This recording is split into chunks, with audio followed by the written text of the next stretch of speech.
Okay, and you are? Bruce McCormack, downtown Fredericton. Now, let's get a prediction. Okay, what's the date today? Oh my gosh. 28 of May? 28 of May. Okay, 28th of May. June 17. Is it June 17 that Margaret Bridge is going to close? June 19th, yeah. 19. There's going to be chaos day in the city. Can we get a prediction? What do you think is going to happen? I think that our rush minute will turn into a rush hour in our downtown because we have rush hour. Only 1 hour? Well, it's this way. We have city transit. We have excellent bike trails and walking trails. People are going to have to really think about how they're going to get around town. And I don't mean just northeast or north and south. I'm talking east and west as well. There's bottlenecks. There's going to be bottlenecks at Hamill Road. There's going to be bottlenecks at Dundonald Street, Forest Hill, at Waterloo Row, and St. John Street. There's going to be bottlenecks anywhere. And then coming from the hill, where a number of these employees are working, like the forestry complex, a hospital, there's going to be a concern.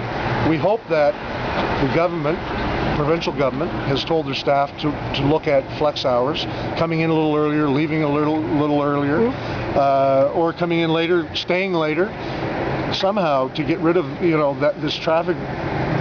But Bruce, this city is known for snobs. Snobs have no patience. Listen, there's going to be few patients with a lot of people sitting in the traffic. But they don't have to sit in the traffic. They don't have to sit there and become all frustrated with what's going on. They can look at walking, biking, or taking city transit. There's park and go, park and walk, locations that are now up on the website of the city of Fredericton. They should look at those, see how that can fit into their schedule. If they have to be work at 8 o'clock, don't try to go anywhere on the north side in 5 minutes. It's not going to happen. It's going to be like Toronto. It's going to be unfortunately, like Toronto. We've got construction going on all throughout the city, and we can stop at the arterials that are coming to the Westmoreland Street Bridge, but other areas there's still going to be construction. This conference center is not going to stop. It's still going to be under construction.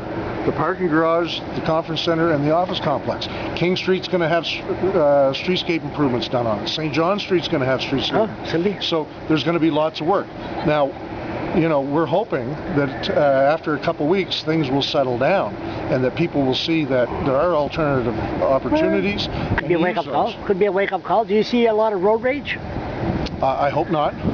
What I really hope is that we don't hear, stay away from downtown all summer, it's an awful place to go, you can't get anywhere. Our stores are still open, our restaurants are still open, you can still buy goods and services down here, and we hope that maybe, if there is a rush hour, that you may pull over and stop and do some shopping before you go home and let that traffic reside. What do you say to people that say they should give a break to skateboarders that want to use the skateboards, or even cyclists? We had the park patrol or the rat patrol. They go in the middle of the walking trail bridge and stop people with no helmet. I mean, isn't this summer the time to say, okay, hold it, back off? Some of those are safety issues, and I understand why the bylaws were put in effect. Helmets. It doesn't hurt to put a helmet on if you're driving a bike. I hate it. Well, some people don't like it. I rode a bicycle across Canada and across the state without a helmet. That's what happened to me. A couple of accidents in Texas. You should have worn a helmet. Skateboards, listen, they shouldn't be allowed on the sidewalk because there's pedestrians, and we have a lot of seniors in this city, and whether they get hit by a skateboard or not, it startles them when they hear that roar coming by them. So skateboards, stay off the sidewalk. Do you think the hell I was going to say there? Oh, I make a prediction that some people are going to try to drive across the Fredericton walking bridge because of frustration. Well, I sure hope not.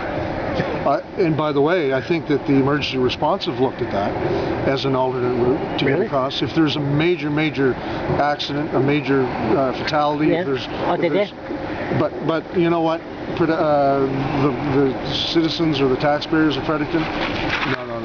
It's going to be an interesting summer in Fredericton. It will be more than interesting. And if you can swim, maybe that's an alternate route. I'm a frog, no problem. I can swim across. La Rivière Saint-Jean, pas de problème. Absolutely. Thanks a lot, Bruce. Great.